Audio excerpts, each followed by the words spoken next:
உம்மை நாங்கள் உயர்த்த, உம்மை நாங்கள் போற்ற, உங்களை ஆராதிக்க வந்திருக்கிறோம் அப்பா. அப்படியே அவரை உயர்த்துவோமா? அவருடைய நாமத்தை அப்படியே உயர்த்துவோமா? உம்முடைய நாமம் உயர்ந்திருக்கட்டும் அப்பா. அந்த மேன்மையுள்ள நாமம் உயர்ந்திருக்கட்டும். உம்மை துதிக்கிறோம், உம்மை போற்றுகிறோம், உம்மை வாழ்த்துகிறோம், உம்மை உயர்த்துகிறோம். உங்க நாமம் உயரணும், இன்னும் மேன்மை அடையணும். பாடுவேன், பாடுவோம் அல்லேலூயா. அப்படியே சொல்லுவோமா அவருடைய நாமத்தை உயர்த்தி? உங்க நாமம் உயரணும், இன்னும் மேன்மை அடையணும்.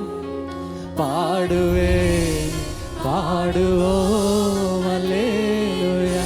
ஒரு விசை கூட அவர் நாமத்தை உயர்த்தி உங்க நாமம் உயரணும். சொல்லுங்க, மேன்மை அடையணும். பாடுவேன், பாடுவோம் அல்லேலூயா. ஒரு விசை கூட உங்க நாமம், உங்க நாமம் இன்னும் மேன்மை அடையணும். பாடுவேன், பாடுவோம் அல்லேலூயா. அப்படியே கரங்களை உயர்த்தி அல்லேலூயா, ஹல்லேலூயா, ஹல்லேலூயா, ஹல்லேலூயா, ஹல்லேலூயா. யாவே ஹல்லேலூயா, யாவே ஹல்லேலூயா. ஒரு விசை உங்க நாமம், உங்க நாமம் உயரணும். That's the only purpose. That's the only purpose of our worship. பாடுவோம் அல்லேலூயா. உங்க நாமம், உங்க நாமம் சொல்லுங்க உள்ளத்தின் ஆழத்தில் இருந்து. Let it be glorified. பாடுவேன், பாடுவோம். Hallelujah, hallelujah, hallelujah, hallelujah. Yahweh, hallelujah, Yahweh, hallelujah. சொல்லுவோமா? துதி உமக்கே, கனம் உமக்கே, புகழுமே ஒருவருக்கே. துதி உமக்கே, oh we worship you, கனம் oh we lift you high. புகழுமே ஒருவருக்கே. எங்கள் ஆராதனை நாயகன் நீரப்பா. எங்களோட துதி, எங்களோட புகழ் எல்லாமும் ஒருவருக்கு அப்பா. Help us open our hearts அப்பா. உம்மை முழு இருதயத்தோடும் அப்பா ஸ்தோத்திரம், ஸ்தோத்திரம் அப்பா. ஒரு நன்றி நிறைந்த இருதயத்தோடு உம்மை ஆராதிக்க, தொழுது கொள்ள எங்களுக்கு கிருபை கொடுங்க அப்பா. எங்கள் மத்தியில் இறங்கி வாங்க. இன்னைக்கு ஒவ்வொருவரையும் நிரப்பி அனுப்புங்கப்பா. பலத்தினாலும் அபிஷேகத்தினாலும் நிரப்பி அனுப்புங்கப்பா. உங்களுடைய நாமமும் மாத்திரம் உயர்ந்திருக்கட்டும். இந்த ஆராதனை ஒவ்வொரு காரியங்களையும் எல்லா பகுதியும் உங்கள் கரத்தில் ஒப்பு கொடுக்குறோம் அப்பா. இயேசுவின் மூலம் ஜெபம் கேளும் ஜீவனுள்ள நல்ல பிதாவே, ஆமேன், ஆமேன். கொஞ்ச நேரம் அப்படியே எழும்பி நின்று உற்சாகமாக ஆரம்பிக்க போகிறோம். ஆல்மோஸ்ட் ஒரு 6 மாதங்கள் இந்த வருஷத்தில் நம்ம கடக்க செய்தார். ஆமேன். இந்த வருஷத்தோட நடுப்பகுதிக்கு வந்திருக்கிறோம். அவர் செய்த நன்மைகள் எத்தனையோ உண்டு. ஒவ்வொன்றையும் துதித்து, ஒவ்வொன்றையும் நினைத்து நன்றி சொல்லி அவரை துதிக்க போகிறோம். ஆமேன். இந்த ஆராதனையில் முக்கியமான ரெண்டு காரியங்கள். ஒன்று தேங்க்ஸ் கிவிங், ஒன்று துதி.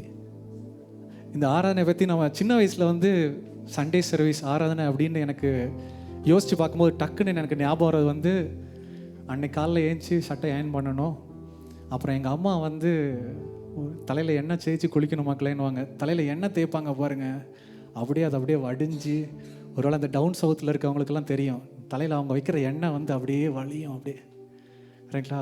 என்னை பொறுத்த வரைக்கும் அப்போனா ஞாயிற்றுக்கிழமை ஆராதனைன்னா நிறைய எண்ணெய் தேய்ச்சி குளிக்கணும், சட்டை அயன் பண்ணி சர்ச்சுக்கு போகணும், அவ்வளோதான். ஆனால் இப்போது இவர் சங்கீதம் 100 அதில் சொல்லியிருக்காரு, enter his gates with thanksgiving and his courts with praise. ரெண்டு விஷயந்தான் தேவை. என்ன? Thanksgiving, praise. ஆமென். அவர் நடத்தி வந்த விதயங்களை குறித்து அவருக்கு நம்ம நன்றி சொல்ல போகிறோம். தெரிந்த ஒரு பாட்டு பாட போகிறோம். முடிஞ்சால் அது பிரதர் போடுவாங்கன்னு நினைக்கிறேன், இல்லைன்னா பரவாயில்ல, நமக்கு தெரிந்த பாடல் தான். நன்றி ராஜா, நன்றி ராஜா, நன்றி ராஜா, இயேசு ராஜா, நன்றி ராஜா, நன்றி ராஜா, நன்றி ராஜா, இயேசு ராஜா. ஐயா எத்தனை நன்மைகள் எனக்கு செய்தி, எப்படி நன்றி சொல்வேன், நான் எப்படி நன்றி சொல்வேன். உற்சாகமாக ஐயா எத்தனை நன்மைகள் எனக்கு செய்தி, எப்படி நன்றி சொல்வேன், நான் எப்படி நன்றி சொல்வேன். நன்றி ராஜா, நன்றி ராஜா, நன்றி ராஜா, நன்றி ராஜா, நன்றி ராஜா, நன்றி ராஜா, நன்றி ராஜா, நன்றி ராஜா, இயேசு ராஜா. கரங்களை பிடித்து கண்மணி போல காலமெல்லாம் காத்தீர். சொல்லுமா? கரங்களை பிடித்து கண்மணி போல காலமெல்லாம் காத்தீர், காலமெல்லாம் காத்தீர். நன்றி ஐயா தனை நன்மைகள் எனக்கு செய்தி, எப்படி நன்றி சொல்வேன், நான் எப்படி நன்றி சொல்வேன்.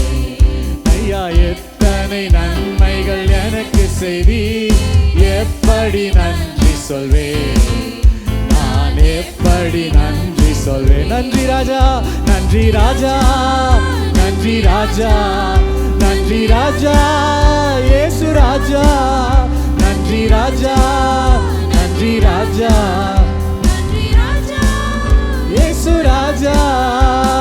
நீர் செய்த அதிசயமாய் விவரிக்க முடியாத அவர் நடத்தி வந்த விதங்கள் ஆயிரம் உண்டு, விவரிக்க முடியாதையா, விவரிக்க முடியாதையா.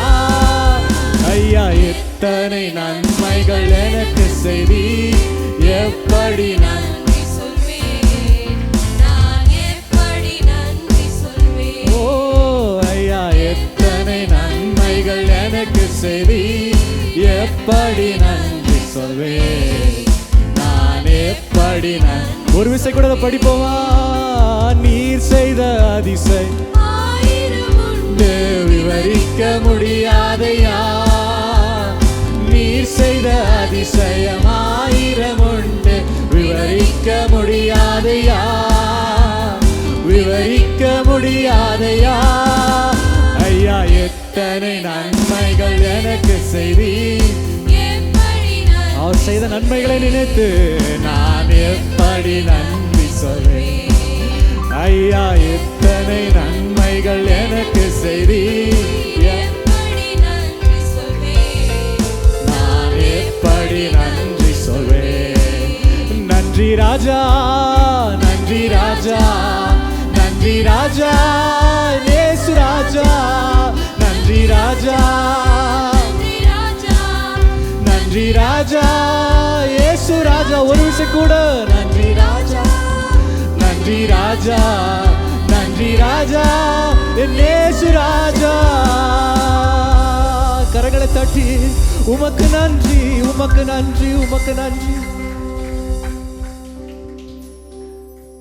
We don't know what the coming months hold for us, but we know who is holding us. நம்ம கரங்களை பிடித்திருக்கிற யார் என்று நாம் அறிந்திருக்கிறோம். ஆமென்.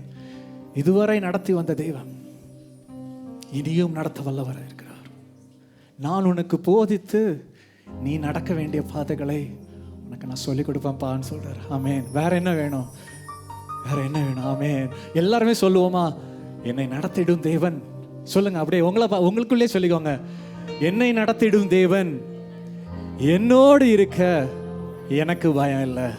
ஒரு விஷயம் கூட சொல்றீங்களா? என்னை நடத்திடும் தேவன் என்னோடு இருக்க எனக்கு பயம் இல்லை. உண்மையா எத்தனை பேர் சொல்றீங்க? உங்க மூஞ்செல்லாம் பார்த்தா அப்படியே பயம் இல்லாதவங்க மாதிரி இல்லை, இருந்தாலும் ஒரு லைட்டா ஒரு பயம் இருக்கு. ஆனா உற்சாகமா பாடும்போது அந்த தேவன் நம் பயத்தில் எல்லாத்தையும் நீக்கிறவரா இருக்கு. ஆமென். என்னை நடத்திடும் தேவன் என்னோடு இருக்க பயமே எனக்கு இல்லையே. உற்சாகமாய் நான் நம்பிடும் தேவன் எனக்கு இல்லையே.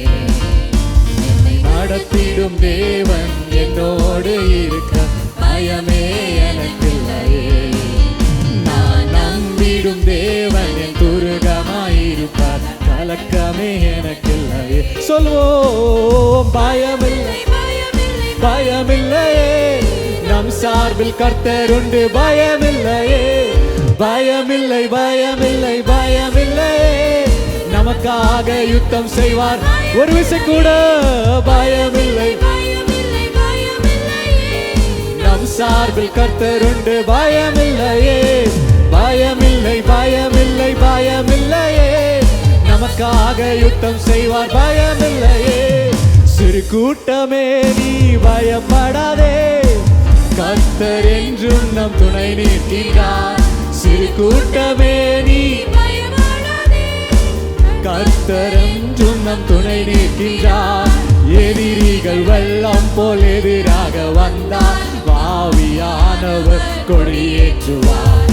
எதிரிகள் வெள்ளம் போல் எதிராக வந்தார், ஆவியானவர் கொடியேற்றுவார். ஓ பயமில்லை பயம், உற்சாகமாக பயமில்லையே பயமில்லை பயமில்லை பயமில்லையே, நமக்காக யுத்தம் செய்வார் பயமில்லையே. பாதைகள் எங்கும் தடை கற்களோ, தாமதம் மட்டும் பதிலானதோ. பாதைகள் எங்கும் தாமதம் மட்டும் பதிலானதோ. நேர்வழியாய் நம்மை நடத்திடும் தேவன் நிச்சயம் நடத்துவார் பயமில்லை. நேர்வழியாய் நம்மை நடத்திடும் தேவன் நிச்சயம் நடத்துவார் பயமில்லையே. ஓ பயமில்லை பயமில்லை, நம் சார்பில் கர்த்தர் உண்டு பயமில்லையே. ஓ பயமில்லை பயமில்லை, நமக்காக யுத்தம் செய்வார் ஒரு விஷயம் கூட. பயமில்லை நம் சார்பில் கர்த்தர் உண்டு பயமில்லையே. பயமில்லை பயமில்லை பயமில்லையே, முந்தினதை நீ யோசிக்காதே, பூர்வமானதை சிந்திக்காதே. முந்தினதை நீ யோசிக்காதே, பூர்வமானதை சிந்திக்காதே.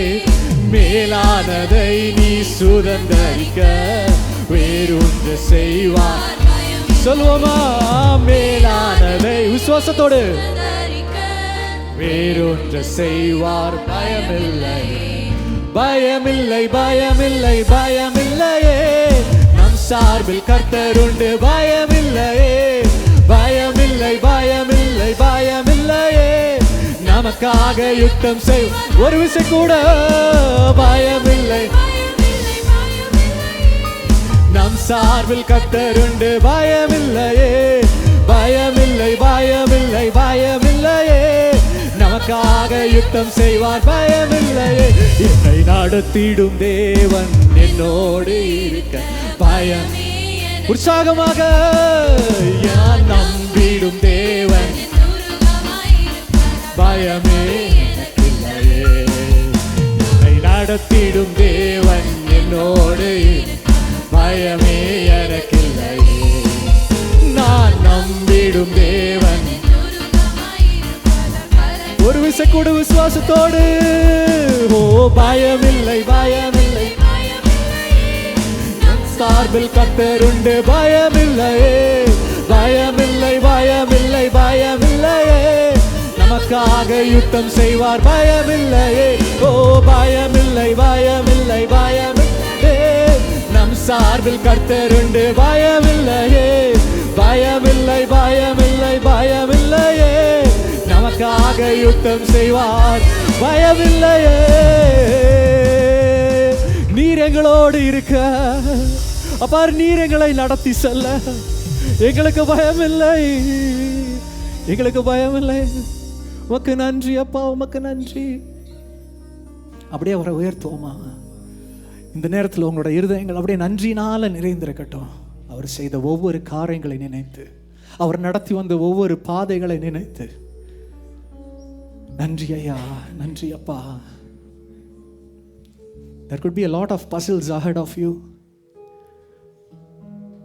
ஒவ்வொரு கலக்கங்கள் உங்கள் மனதைகளை நினைத்திருக்கலாம். ஒருவேளை உங்களை அதை ஆராதிக்க விடாமல் இருக்கலாம். உங்களுடைய இருதயம் நன்றினால நிறையும் போது அவரோட பலன் பூரணமாக விளங்கும். அவரோட பலன்.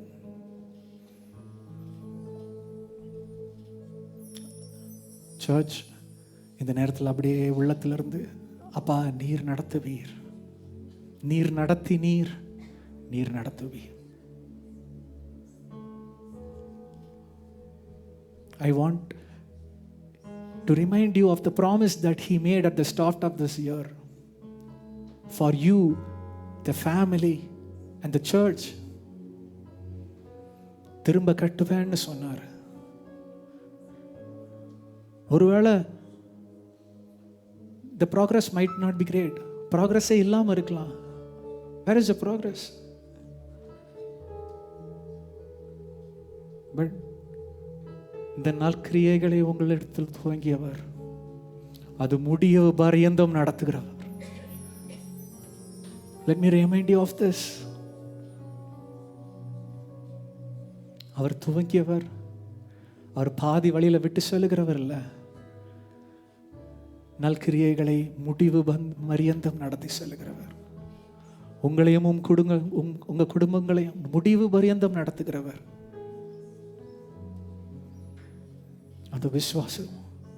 அந்த விசுவாசத்தோடு அவர் இறுதி வரை நம்மோடு இருக்கிறவர்.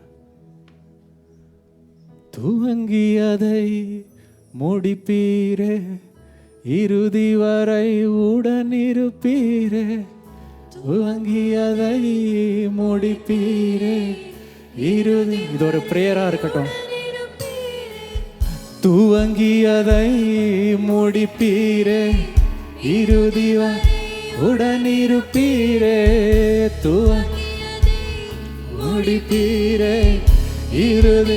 விசுவாசத்தோடு தடைகள் வந்தாலும் உங்க தரிசனம் நிற்குமே. தாமதமானாலும் அது நன்மையாய் முடியுமே. தடைகள் வந்தாலும் உன் தரிசனம் நிற்குமே. தாமதமானாலும் அது நன்மையாய் சொல்லுமா. நீர் நல்லவரே, சர்வ வல்லவரே, உங்க கரங்கள் என் ஆதாரமே. நீர் நல்லவரே, சர்வ வல்லவரே, உம் கரங்கள் என் ஆதாரமே. ஏந்தி நீர் தாங்கி நீர் உயர்த்து நீர் தப்புவித்தீர். சொல்ல முடியுமா? ஏந்தி நீர் தாங்கி நீர் உயர்த்தி நீர் தப்பு வைத்தீர். தகுதியே இல்லை இந்த உயர்வுகள் எனக்கு, மிகுதியான கிருபை காரணம் அதற்கு. எஸ் லார்ட், தகுதியே இல்லை இந்த உயர்வுகள் எனக்கு, இறுதியா காரணம் அதற்கு. நீங்க நல்லவரே, சர்வ வல்லவரே,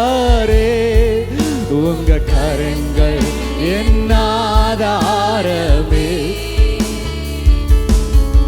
நீ நல்லவரே, சர்வ வல்லவரே, உம் கரங்கள் என் ஆதாரமே. இந்த பாடலை ஒரு விஷயம் கூட நம்ம உள்ளத்திலிருந்து பாட போறோம். Some of us are completely bogged down by no progress. காரியங்கள் மாறவே இல்லையே. இந்த வருஷம் எப்படி ஆரம்பிச்சதோ அதே மாதிரி தான் இருக்கு. அவரோட ப்ராமிசஸ் எல்லாம் ஒரு பக்கம் இருக்கட்டும், அவரோட வாக்குத்தத்தெல்லாம் ஒரு பக்கம் இருக்கட்டும், but nothing has changed. There could be some aspects in our life where nothing has changed, but we are going to sing this song one more time in faith. விசுவாசத்தோடு பாட போறோம். துவங்கியதை நீர் முடிக்கிற தெய்வம் அப்பா. உம்மை ஆராதிக்கும் போது ஒரு புது பலன் எங்கள் கடந்து வரட்டும். துவங்கியதை முடிப்பீரே, இறுதி வரை உடன் இருப்பீரே. விசுவாசத்தோடு பாடுங்க. முடிப்பீரே, இறுதி வரை உடன் இரு. ஒரு விஷயம் கூட. துவங்கியதை முடிப்பீரே, இறுதி வரை உடன் இருப்பீரே. துவங்கியதை முடிப்பீரே, இறுதி வரை உடன் இருப்பீரே. தடைகள் வந்தாலும் உம் தரிசனம், உம்முடைய promises will stay, Lord. தாமதமானாலும் அது நன்மையாய் முடியுமே. தடைகள் வந்தாலும் உங்க தரிசனம் நிற்குமே. தாமதமானாலும் அது நன்மையாய் முடியுமே. சொல்வோமா? நீங்க நல்லவரே, சர்வ வல்லவரே, உங்க கரங்கள் என்ன, உங்க கரம் எங்களை வழி நடத்தும் அப்பா. நீர் நல்லவரே, சர்வ வல்லவரே, உங்க கரங்கள் என்னாதா. ஓ, ஒரு விஷயம் கூட பாடுவோமா? நீங்க நல்லவரே, சர்வ வல்லவரே, உங்க கரங்கள் என்னாதாரமே. நீங்க நல்லவரே, சர்வ வல்லவரே, உங்க கரங்கள் என்ன. உங்க கரம் என் கூட இருக்கிறனால எரிந்து கொண்டே இருப்பே, எரிந்து கொண்டே இருப்பே. எப்போதுமே உமக்கா. சொல்லுங்க. என் ஜீவன் பிரியும் வரை எரிந்து கொண்டே இருப்பே, எரிந்து கொண்டே இருப்பே. Yes Lord. எப்போதுமே உமக்கா என் ஜீவன் பிரியும் வரை. அப்படி ஆராதிங்க. எரிந்து கொண்டே உம்மை உயர்த்தி, தூயவர் தூயவரே. Yes Lord. எங்கள் துதிக்கு பாத்திரரே, ஆறுதல் நீர்தானையா. தூயவர் தூயவரே. சத்தங்களை உயர்த்தி,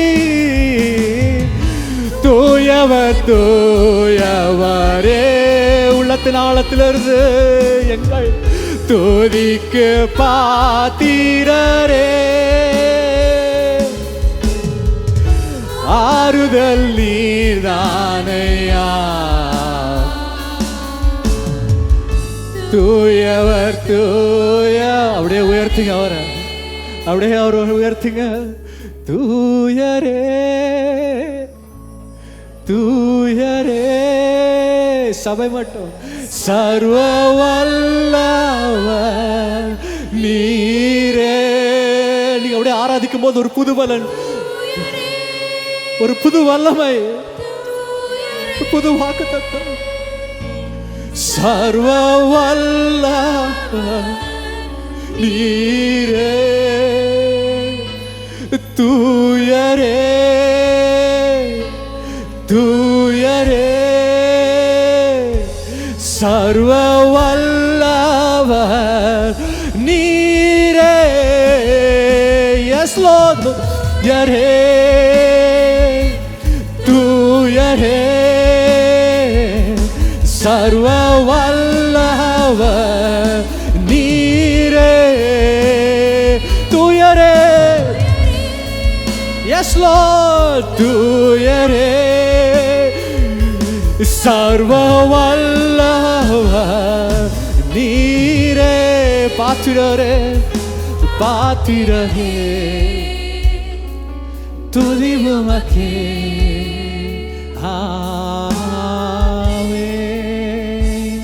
எங்கள் துதிக்கு பாத்திரப்பா. நீ சர்வ வல்லமையுள்ள தேவன், நீ சர்வ வல்லமையுள்ள தேவன் அப்பா. சகலத்தையும் செய்ய வல்லவராக இருக்கிறீர். எங்கள் துதி உமக்கே, எங்கள் ஆராதனை உமக்கப்பா. தொடர்ந்து எங்களை வழி நடத்துங்கப்பா. We know who is holding us. எங்கள் கரங்களை பிடித்திருக்கிறீர் ஐயா. எங்களை நடத்தி செல்ல வல்லவராக இருக்கிறீர். நீர் எங்களுக்கு கொடுத்த அந்த வாக்குத்தத்தம் நிறைவேறுகிற வரைக்கும் நடத்துகிறவராக இருக்கிறீர். Our God is not a God who will force fit himself on us. நம்ம இருதயங்களை திறந்து கொடுப்போமா? எங்களை வழி நடத்தி செல்லுங்கப்பா. எங்கள் கரங்களை பிடித்துக் கொள்ளுங்கப்பா.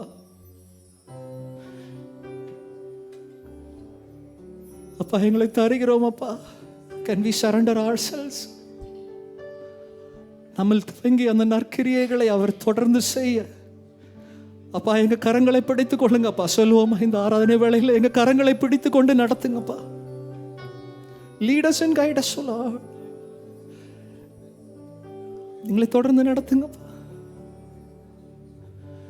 என்னை தருகிறேன் தருகிறேன் உம் கரத்தில், என்னை படைக்கிறேன் படைக்கிறேன். என்னை தருகிறேன் தருகிறேன் உம் கரத்தில், என்னை படைக்கிறேன் படைக்கிறேன் உம் பாதத்தில். உருவாக்குமே என்னை உருவாக்குமே உருவாக்குமே என்னை. கேட்டது போல இந்த வருடத்தை துவக்கும் போது வாக்குத்தத்தத்தை பெற்றுக்கொண்டு உற்சாகத்தோடு துவங்கின அநேகர் உண்டு. ஆனாலும் ஆண்டவரே, இந்த வருடத்தின் பாதி நாட்கள் முடிந்து போயிட்டு ஆண்டவரே, நான் சபையிலே வந்து சாட்சி சொல்லி நன்றி சொல்லி மகிமைப்படுத்த வேண்டும் இருந்த அநேக காரியங்கள் இன்னும் தாமதமாகி கொண்டே தான் போய்கொண்டிருக்கிறது. அப்படி உள்ளவர்கள் உறுதியாய் உள்ளத்திலிருந்து சொல்லுங்க, ஆண்டவரே, அவரிடத்தில் நான் எதை ஒப்புவித்தேனோ அவர் அதை அந்நாள் வரை காக்க வல்லவர். ஆண்டவரே, என் வாழ்க்கையின் காரியங்களை நான் உம்முடைய கரத்தில் ஒப்பு கொடுக்கிறேன். ஆண்டவரே, இதுவரை நான் ஒப்பு கொடுக்காத பகுதிகள் என் வாழ்க்கையில் இருக்குமானால், என்னுடைய விருப்பங்கள், ஆசைகள், என்னுடைய ஏக்கங்கள், என்னுடைய நோக்கங்கள் எதுவாக இருந்தாலும் ஆண்டவரே, எல்லாவற்றையும் உம்முடைய கரத்தில் அர்ப்பணிக்கிறேன். என் சரீரத்தை அர்ப்பணிக்கிறேன். ஆண்டவரே, உம்முடைய சித்தம் போல நடத்துவீராக, உம்முடைய சித்தம் போல உருவாக்குவீராக என்று சொல்லி இந்த ஆராதனை முடிக்க போகிற இந்த வேளையில் அர்ப்பணிப்போடு சொல்லலாம். ஆண்டவரே, என்னை உருவாக்கும் நல்ல குயவனே, உம்முடைய கரத்தில் தருகிறோம். ஆண்டவரே, உம்முடைய நினைவுகள் எங்கள் நினைவுகள் அல்ல என்று அறிந்திருக்கிறோம். ஆனால் ஏற்ற காலத்தில் சகாயம் பண்ணுகிற தேவன் நீர். ஆண்டவரே, நீர் குறித்திட்ட காலத்தில் நிறைவேற்ற வல்லவர் என்பதை அறிந்திருக்கிறோம். ஆண்டவரே எங்களை தருகிறோம் என்று சொல்லி ஒரு முறை கூட உள்ளத்தின் ஆழத்திலிருந்து சொல்ல போகிறோம். ஆண்டவரே எங்களை தருகிறோம். ஆண்டவரே ஹalleluya. என்னை தருகிறேன் தருகிறேன், உம் கரத்தில் என்னை படைக்கிறேன். ஹalleluya. உம் பாதத்தில் என்னை தருகிறேன். ஹalleluya. உம் கரத்தில் என்னை படைக்கிறேன் படைக்கிறேன். ஒரு முறை கூட என்னை தருகிறேன் என்னை தருகிறேன். நான் அவரிடத்தில் ஒப்புவித்ததை அவர் அந்நாள் வரைக்கும் காக்க வல்லவர் என்று முழு நிச்சயமாய் நம்பியிருக்கிறேன் என்று சொல்லுகிறவர்கள் உண்மையாய் அர்ப்பணிப்போடு சொல்லுங்க ஹalleluya. என்னை தருகிறேன். என் குறைகள் எதுவானாலும் சரி ஆண்டவரே, உம் கரத்தில் ஒப்புவிக்கப்பட்டது அது நிறைவாய் மாறும் என்று அறிந்திருக்கிறோம். ஹalleluya. உம் பாதத்தில் உருவாக்குமே என்னை உருவாக்குமே உருவாக்குமே என்னை உருவாக்குமே உருவாக்குமே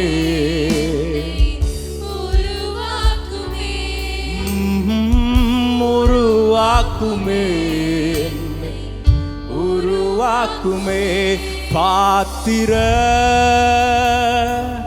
நீரே எல்லா துதியும் இயேசுவே. கரங்களை உயர்த்தி சொல்லுங்க, இயேசுவே நீரே சகல துதிக்கும் கனத்துக்கும் பாத்திரர் பாத்திரர். ஹalleluya. நீரே எங்கள் இயேசுவே இயேசுவே நீர் பாத்திரர். ஒரு முறை கூட பாத்திரர் நீரே பாத்திரர். எல்லா துதியும் எல்லா கனமும் எல்லா புகழ்ச்சியும் ஆண்டவரே உமக்கு ஒருவருக்கே உண்டாவதாக. பாத்திரர் நீரே பாத்திரர். இயேசுவே நீரே இயேசுவே. கரங்களை தட்டி அந்த தேவாதி தேவனுடைய நாமத்திற்கே சகல துதியும் கனமும் மகிமையும் செலுத்தி அவருடைய நாமத்தையே உயர்த்துவோமாக. நன்றி ஆண்டவரே, உம்மை துதிக்கிறோம். நீர் ஒருவரே சகல துதிக்கும் கனத்திற்கும் மகிமைக்கும் பாத்திரர் ஆண்டவரே.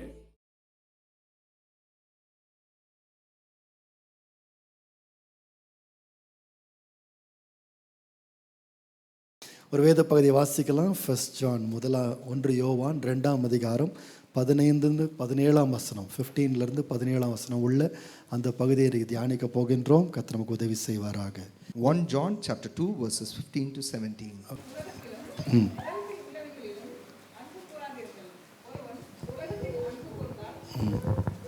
அவனிடத்தில் பிதாவின் அன்பில்லை. ஏனெனில் மாம்சத்தின் இச்சையும் கண்களின் இச்சையும் ஜீவனத்தின் பெருமையுமாகிய உலகத்தில் உள்ளவைகள் எல்லாம் பிதாவினால் உண்டானவைகள் அல்ல, அவைகள் உலகத்தில் உண்டானவைகள். உலகமும் அதன் இச்சையும் ஒளிந்து போம், தேவனுடைய சித்தத்தின்படி செய்கிறவனோ என்றென்றைக்கும் நிலைத்திருப்பான். சரி, உங்களை பார்த்து நான் உங்களுக்கு என்ன பிடிக்கும் அப்படின்னு கேட்டால் என்ன சொல்லுவீங்க? If I ask you which things you like, what will be your response? உங்களுக்கு என்ன பிடிக்கும்? What you will like? கொஞ்சம் யோசித்து பாருங்களேன். Just think about things. சில பேருக்கு சில சாப்பாடு பிடிக்கும். Some people like certain type of food. சில பேருக்கு சில இடங்கள் பிடிக்கும். Some people like certain type of place. சில பேருக்கு சில மனிதர்கள் பிடிக்கும். Some people like certain people. இன்னொரு கேள்வி நான் கேட்குறேன். Another question I want to ask. முதல் கேள்விக்கு பதில் சொல்லிட்டீங்களா? ஃபர்ஸ்ட்டு மனசுக்குள்ளே சொன்னால் போதும், என்கிட்ட சொல்ல வேணாம். எல்லாம் யோசித்துக்கிட்டீங்களா? என்ன பிடிக்கும்னு கேட்டால் என்ன சொல்லுவீங்க? Have you thought about things which you like? ரெண்டாவது கேள்வி என்ன ரொம்ப நேசிக்கிறீங்க? The second question is, what is the thing which you love? எதன் மேல் ரொம்ப அன்பாக இருக்கிறீங்க? On what things you have your love? அந்த கேள்விக்கு என்ன பதில் சொல்லலாம்? What will be your response? பாருங்க, இந்த லைக் அண்ட் லவ்வுக்கு ரெண்டு வார்த்தைக்கும் பெரிய வித்தியாசம் இருக்கு. Just observe, there is a vast difference between the word like and love. உதாரணமாக எனக்கு சாக்லேட் ஐஸ்கிரீம் ரொம்ப பிடிக்கும் அப்படின்னு யாராவது சொல்லியிருந்தீங்கன்னா, For example, if someone says I like chocolate ice cream, அது பிடிக்கும், அவ்வளவுதான். you just like it. அது கிடைச்சா சந்தோஷம், கிடைக்கலனாலும் ஒன்றும் பெருசாக ஒன்றும் கிடையாது. If you can have it, you will be happy. If you don't get it also, you will be still happy. ஆனா நேசிக்கிறது அப்படின்னு சொல்றது அதை விட ஒரு ஆழமான ஒரு காரியம். But the word love is much more in depth. அது இல்லாம இருக்க முடியாது. You cannot live without it. எங்களோட பெரிய மகள் வந்து நேற்று முந்தின நாள் வந்து ஆவடிக்கு போனேன், எங்கள் வீட்டுக்கு போனேன். ஏன்னா ஒரு ஃபேமிலி ஃபங்க்ஷனுக்காக போனேன். My eldest daughter went to Avadi to attend a family function yesterday. அவள் கிளம்பி ரெண்டு மணி நேரம் தான் இருக்கும். எங்கள் ஒய்ஃப் உடனே ஒரு மெசேஜ் போட்டாங்க, I miss you so much, சீக்கிரமா நீ திரும்ப வான்னு சொன்னான். She just left for 2 hours. Within 2 hours, my wife texted her, I love you so much, I miss you so much, please come back. வீடு ரொம்ப காலியா இருக்குப்பான்னாங்க உடனே. Then she told that the house appears empty. இது அன்பு இல்ல? This is what is called love. அன்பு வந்து நீ இல்லாம இருக்க முடியாது.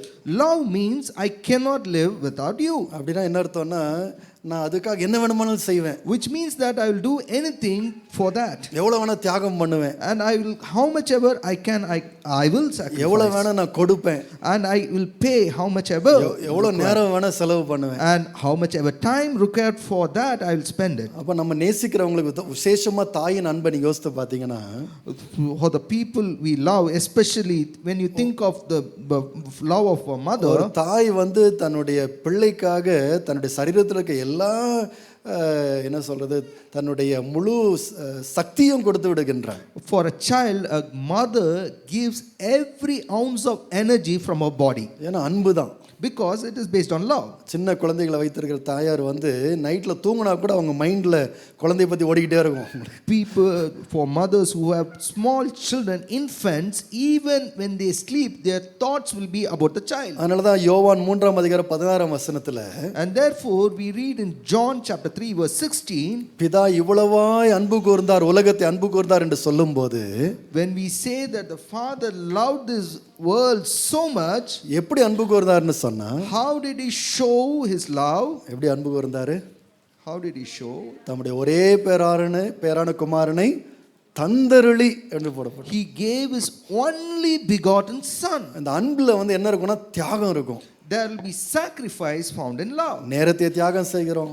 We will be sacrificing our time. நம்முடைய முயற்சிகளை தியாகம் செய்கின்றோம். We will be sacrificing our efforts. நம்ம எல்லாத்தையும் கொடுக்கின்றோம். We give up everything. ஆக்சுவலா இப்படிப்பட்ட அன்பு தான் வேதத்தில் அன்பு என்றே சொல்லப்படுகின்றது. The Bible describes such kind of acts as act of love. கடந்த வாரம் நம்ம வந்து ஒருவர் நேசிக்க வேண்டும் என்று பார்த்தோம். Last week we observed that we should love each other. எப்படி நேசிக்கணும்னா கிறிஸ்து நம்ம நேசித்தது போல நம்ம நேசிக்கணும். And how our love should be, it should be just like Christ loved us. இதே யோவான் சொல்லுகிறாரு, மற்றவனுக்காக நம்முடைய ஜீவனையே நாம் கொடுக்கணும்னு சொல்லப்படுது. And the same John says that we should give up our life for others. நம்ம நேரத்தை கொடுக்கணும், நம்மளுடைய பிரயாசங்களை கொடுக்கணும், நம்முடைய வாழ்க்கையை கொடுக்கணும்.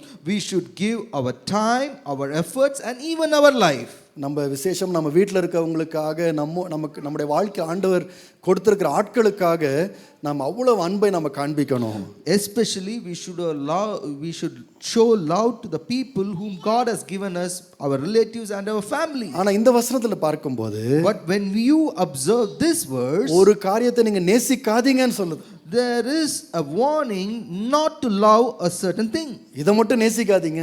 You do not love this particular thing. அப்படினா இதுக்கு நேரம் கொடுக்காதீங்க. Which means you should not spend too much time on this. இதுக்கெல்லாம் ரொம்ப பிரயாசம் கொடுக்காதீங்க. You should not put efforts for these acts. இதுக்கெல்லாம் நீங்க தியாகம் பண்ணாதீங்க. You should not sacrifice these kind of works. என்னது அது? What is this? இப்போ நான் வாசிக்கலாம் 15ஆம் வசனத்துல. In verse 17 we read, உலகத்தில் உள்ளவைகளிலும் அன்பு கூராதிருங்கள். You should not love the world or anything of this world. உலகத்தை நீங்க எப்படி அன்பு கூறாதீங்கன்னா, இந்த உலகத்துக்கு நேரம், தியாகம், முயற்சிகள்லாம் கொடுக்காதீங்க. It means that do not put your efforts, time and sacrifice for the things of this world. உலகம்னா என்னது? What does this world means? இயேசுவே பிதாவே உலகத்தில் அன்பு கூர்ந்தார் என்று போடப்பட்டிருக்கு. The Bible, it is written that for God so loved this world. அப்ப அங்க அந்த வசனத்துல உலகம்னா என்ன அர்த்தம்னா, உலகத்துல இருக்கிற மனிதர்களை நேசித்தார். In that verse, in that context, the word world means the men women of this world. ஆனா இந்த வசனத்துல But in this verse, உலகத்தை நேசிக்காதீங்கன்னா எந்த உலகத்தை பத்தி பேசுகின்றார்? what world he talks about and what he says that do not love. 16ஆம் வசனத்தை சேர்த்து வாசிக்கும் போது நமக்கு புரியும். When you read it along with verses 16, you will understand. ஏனெனில் உலகத்தில் உண்டானவைகள் என்ன 16ஆம் வசனம் சொல்லுகின்றார். For everything in this world, உலகத்துல என்ன இருக்கா? what is there in this world? 16ஆம் வசனம் பாருங்களேன். In verse 16, மாம்சத்தின் இச்சை, the lust of the flesh, கண்களின் இச்சை, lust of the eyes, ஜீவனத்தின் பெருமை and the pride of life. உலகத்தில் உள்ளவைகள் எல்லாம் இந்த காரியங்கள் எல்லாம் பிதாவினால் உண்டானவைகள் அல்ல, அவைகள் உலகத்தில் உண்டானவைகள்னு சொல்லு. They do not come from the Father but from the world. அப்போ உலகத்தை நேசிக்காதீங்க. Therefore do not love the world. அப்படின்னா என்ன அர்த்தத்தில் பேசுகிறார்? In what context he is talking? அந்த 16ஆம் வசனத்துல ஒரு வார்த்தையா நம்ம கவனிக்கலாம். We should pay attention to each phrase in the verse 16. முதல்ல சொல்றார் மாம்சத்தின் இச்சைன்னு. The first thing is the lust of the flesh. சரி, கொஞ்சம் டெக்னிக்கல் வேர்ட்ஸ்லாம் இங்க இருக்கு, அதனால கொஞ்சம் நான் அதை பிரேக் டவுன் பண்ணி சிம்பிளிஃபை பண்ணி சொல்ல விரும்புறேன். I want to break down and simplify all the technical words. மாம்சத்தின் இச்சை. What is lust of flesh? அதோட அர்த்தம் என்ன? What is the meaning?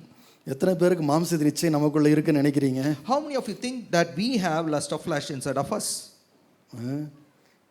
தெரியல பாஸ்டர், நீங்களே சொல்லிருங்கன்றீங்களா? வேதத்தின்படி According to the scriptures, நம்ம எல்லாருக்குள்ளேயும் ஒரு நம்ம சரீரத்தின் மாம்சம் சொல்லப்படுகிறது. இந்த மாம்சத்துக்கு ஒரு இச்சை இருக்காம். for in every one of us we have a lust inside of our flesh. இந்த இச்சை என்ன பண்ணுதுன்னு சொன்னா, What does this lust do? தவறான காரியங்களை நேசிக்க பண்ணுது. It makes us to love wrong things. எப்பவுமே இந்த இச்சை ஒர்க் ஆகாது. And this lust will not be in active mode always. திடீர்னு ஆக்டிவேட் ஆகும் அது. Suddenly it will get activated. அதாவது இந்த கார்ல எல்லாம் இந்த கார் என்ன சொல்றது, அந்த ஏர் பேக்னு ஒன்று இருக்கு பாத்தீங்களா? In car there will be something called as an airbag. எத்தனை பேர் அதை பார்த்துருக்கிறீங்க? How many of you have seen it? படத்துல பார்த்துருப்போம். Maybe in pictures we have seen. போட்டிருக்கோம், ஏர் பேக்னு போட்டிருக்கோம், ஆனால் இது வரைக்கும் பார்த்தது கிடையாது. It will be written as airbag but we have never seen அது it. எப்போ ஆக்டிவேட் ஆகும்னு சொன்னா, வண்டி போய் எங்கேயாவது மோதும் போது, Do you know when it gets activated? When the car crashes, அது உடனே ஓப்பன் ஆயிடும். immediately it will open out. ஒரு பெரிய பில்லோ மாதிரி ஒரு வந்துரும் அது. It will come out like a pillow and cushion us. ஆனால் அது எப்பவுமே வெளியே வராது. But it will not come out always. பைபிளை படிச்சு பார்த்தா வேதம் என்ன சொல்லுதுன்னா, நமக்குள்ள சில நேரத்தில் இந்த இச்சை வெளிப்படுகின்றது. And in the scriptures we read that sometimes this lust get revealed from us. ஒரு வேத வசனத்தை வாசிக்கலாம்.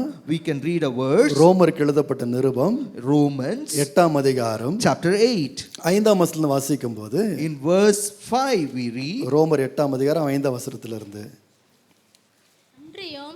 மாம்சத்தின்படி நடக்கிறவர்கள் மாம்சத்துக்குரியவைகளை சிந்திக்கிறார்கள், ஆவியின்படி நடக்கிறவர்கள் ஆவிக்குரியவைகளை சிந்திக்கிறார்கள். அப்ப இந்த வசனத்துல பார்க்கிறோம், மாம்சத்தின்படி சிலர் நடக்கிறாங்களாம். In this verse we observe that certain people walk according to their flesh. இது ஒரு எக்ஸ்பீரியன்ஸ் இது. And this is also a kind of experience. அப்புறம் இன்னொரு experience போடப்பட்டிருக்காங்க. There is another experience which is given there. ஆவியின்படி நடக்கிறவர்கள். It is walking according to the spirit. அப்ப நம்ம லைஃப்ல திடீரென்று நாம் என்ன பண்ண முடியும்னா, ஒரு சில நேரங்களில் இந்த மாம்சத்தின்படி நடக்க முடியும். And in our life sometimes there are chances that we can live according to our flesh. இதுல பைபிள்ல இருந்து ஒரு எக்ஸாம்பிள் நான் சொல்லணும்னு சொன்னேன். I want to quote a example from the scripture. நீங்க பழைய ஏற்பாட்டில் படிக்கும்போது, in the Old Testament when you read 1 ராஜாக்களின் புத்தகம் 1 Kings 11ஆம் அதிகாரம் chapter 11, 1ஆம் 2ஆம் வசனத்தை வாசிக்கும்போது, when you read verses 1 and 2, சாலமோனை பற்றி நாம் வாசிக்கின்றோம். we read about Solomon. நல்ல ஆசீர்வதிக்கப்பட்ட மனுஷன். He was a blessed man. ஆனா அவனுடைய லைஃப்ல திடீரென்று ஒரு பிரச்சனை வந்துச்சு. But suddenly he faced a problem in his life. அவனுடைய தகப்பனார் நல்ல ஒரு ராஜ்யத்தை விட்டு கொடுத்துட்டு போனார். His father handed over a very good kingdom. அவன் நல்ல ஒரு நிலைமையில ராஜ்யபாரத்துக்குள்ள வந்தான். He came into kingship in a very good condition. ஆனா இப்ப நான் காண்பித்த வசனத்தை என்ன பார்க்கிறோம்னு சொன்னா, but in the verse we observe அநேக அந்நிய பெண்கள் மேல அவன் நேசம் வைத்தான். He loved many foreign women. அது அவனுக்கு ஒரு இழுப்பு வந்தது அப்படி. And it dragged him. அவன் போய் என்ன பண்ணான்னு சொன்னா எல்லாரையும் மணந்து கொண்டான். He started marrying everyone. அவங்க என்ன பண்ணாங்கன்னு சொன்னா இவனை ஆண்டவரை விட்டு அவனை வழிவிலகி போக பண்ணினாங்க. But they turned him away from the ways of the Lord. அந்த தருணத்துல இவன் என்ன பண்றானா தன்னுடைய மாம்சத்தின் இச்சையின்படி நடந்து கொண்டான். At that moment he lived according to the lust of his flesh. பாருங்க, நம்மளை குறித்து எல்லாரும் குறித்து ஆண்டு நல்ல திட்டம் வச்சிருக்கிறாரு. God has planned for each one of us here. என்ன ஆண்டவர் பாஸ்டரா வச்சிருக்கிறாரு. God has appointed me as a pastor. உங்களை வந்து வேற ஏரியாஸ்ல ஃபீல்ட்ஸ்ல ஆண்டவர் வச்சிருக்கிறாரு. God has placed you in specialized fields. சில பேர் சில படித்து கொண்டிருக்கிறீங்க. Some of you are studying. ஆனா எந்த சூழ்நிலை இருந்தாலும் இந்த சூழ்நிலையின் மூலமா ஆண்டவர் வந்து உங்களை உயர்த்தும்படியாக திட்டம் வைத்திருக்கிறார். Whatever situation and circumstances God has placed you, through that God has planned to lift you up. ஏன் சொன்னா இந்த இருளுள்ள உலகத்துல உங்களை ஆண்டவர் ஒரு வெளிச்சமாக வைக்க விரும்புகிறார். Because God wants to place you as a light in this dark world. ஆனா அதுக்காக என்னென்னலாம் தேவையெல்லாம் ஆண்டவர் கொடுத்து கொண்டு வருகிறார். And to encourage and enable you, God has given you the required things. ஆனா இதுல ஒரே ஒரு காரியம் சில நேரத்துல என்ன ஆயிடுதுன்னு சொன்னா பிரச்சனை ஆயிடுது. But one thing comes and poses as a problem. இந்த சரீரத்தினுடைய இச்சையை குறித்து நம்ம கவனமா இல்லைன்னு சொன்னா, If we are not careful about the lust of the flesh, திடீர்னு இது என்ன பண்ணிடுதுன்னு சொன்னா தேவையில்லாத காரியங்களை நேசிக்க நம்ம விருப்பப்பட நம்ம இழுத்துட்டு போயிடுது. and suddenly it will push us, gives us a duress to love unnecessary things. சில நேரத்துல சில பேரோட லைஃப் பாத்தீங்கன்னா, Sometimes when you observe certain people's life, நல்லா தானே படிச்சுக்கிட்டு இருந்தாங்க, they were studying very nicely, நல்ல வேலையில இருந்தாங்க, they were placed in good jobs, நல்ல ஊழியம் பண்ணிட்டு இருந்தாங்க, and they were doing very good ministry. எல்லாம் கரெக்டா தான் போயிட்டு இருந்துச்சு. Everything was going on perfectly. திடீர்னு தேவையில்லாத இந்த காரியத்துல போய் விழுந்தாங்க போயிட்டு. Suddenly why they fell into this trap? ஏன்னு சொன்னா வேதம் சொல்லுது நம்ம இதை ஏற்றுக்கொள்ள மறுக்கலாம், பட் நமக்குள்ள அந்த சரீர இச்சை ஒன்று இருக்கின்றது.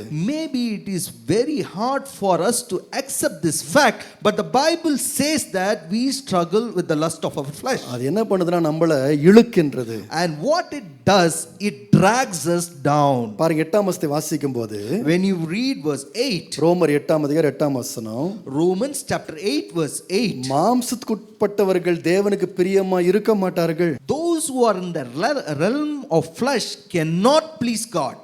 தேவனுக்கு பிரியமில்லாத காரியங்களை செய்ய வைக்கிறது இந்த இச்சை. This flesh makes us to do things which are detestable in the sight of God. தேவனுடைய திட்டத்துக்கு மாறாக கிரியை செய்ய வைக்கின்றது. And it works against the plan of God. அப்போ இந்த மாம்ச இச்சையை நம்ம என்ன பண்ணக்கூடாது, நேசிக்க கூடாதா. And therefore we should not love this lust of flesh. இதுக்கு நேரம் கொடுக்க கூடாது. We should not give too much time for that. இதுக்கு நம்ம முயற்சி எடுக்க கூடாது. And we should not put in our efforts for that. இந்த மாம்ச இச்சையை குறித்து கேர்ஃபுல்லா இருக்கணுமா. We should be careful about this lust of our flesh. நம்மளுடைய வீட்ல இருக்கவங்களை நம்ம நேசிக்கணும். Yes, we should love the people of our home. நமக்கு கொடுக்கப்பட்ட ஆட்களை நாம் நேசிக்கணும். We should love the people whom God has given to us. கர்த்தரை நேசிக்கணும். We should love the Lord. ஆனா அந்த மாம்சத்தினுடைய இச்சையை நாம் நேசிக்க கூடாது. But most certainly we should not love the lust of the flesh. அதற்கு நேரம் நாம் கொடுக்க கூடாது. We should never allocate time for it. உண்மையில என்ன பண்ணனும்னா அதை நம்ம கண்ட்ரோல் பண்ணணும். In reality we should try to control it. ஏனென்றால் 6ஆம் வசனம் சொல்கிறது, ரோமர் 8:6 வாசிக்கும்போது, Because Romans 8:6 says, மாம்ச சிந்தை மரணம், the mind governed by flesh is death. மாம்ச சிந்தை மரணத்துல கொண்டு போய் விட்டுரும். A mind which is governed by flesh will lead to death. அது நம்மளே அழிச்சிரும். It will destroy us. ஆகவே இந்த மாம்சிகமான சிந்தை லாப்டால் இந்த மாம்ச இச்சை அதை குறித்து நம்ம கவனமா இருக்கணும். அதை நேசிக்க கூடாது. We should not love and we should be careful about this lust of flesh. பாருங்க, நம்முடைய படிக்கிற இடத்துல, நம்ம வேலை செய்யற இடத்துல, just think about our workplace and our schools. நல்லா போயிட்டு இருப்போம். We will be carrying on very nice. திடீரென்று ஒரு சில காரியங்கள் மேல, சில நபர்கள் மேல நமக்கு தேவைக்கு அதிகமான ஒரு இழுப்பு வரும். Sometimes we can be attracted by unwanted, unnecessary people. அது நல்லா தெரியும் நமக்கு. We realize that. ஆனா நீங்களும் நானும் அந்த நேரத்துல கவனமா இருப்போமானால், and if you and me are careful in those occasions, நாம மரணத்திற்கல்ல ஒரு டிஸ்ட்ரக்ஷனுக்கு அல்ல, கர்த்தர் நமக்காக வைத்திருக்கின்ற நல்ல எதிர்காலத்துக்கு நேராக நாம் கடந்து போவோம். We will travel into the good future which God has kept for us instead of traveling towards destruction. மறுபடியும் 1 யோவானுக்கு நாம் வரும்போது, Again when you come back to 1 John, 2ஆம் அதிகாரத்துல in chapter 2, நாம இப்போ 16ஆம் வசனத்தை வாசிக்கும் போது, when we read verse 16, இந்த மாம்சத்தின் இச்சை வந்து எப்படி பிராக்டிக்கலா ஒர்க் அவுட் ஆகுது நாம் பார்க்கின்றோம். we can see how this lust of flesh works practically in our life. 2 காரியங்களை அங்க சொல்லுகின்றார். 2 things he has described: கண்களின் இச்சை, the lust of the eyes, ஜீவனத்தின் பெருமை. the pride of life. இப்போ எப்படி வந்து இந்த மாம்சத்தின் இச்சை நம்முடைய லைஃப்ல வருதுன்னு சொன்னா, ரொம்ப சிம்பிளான ஃபர்ஸ்ட் காரியம் கண்ணு.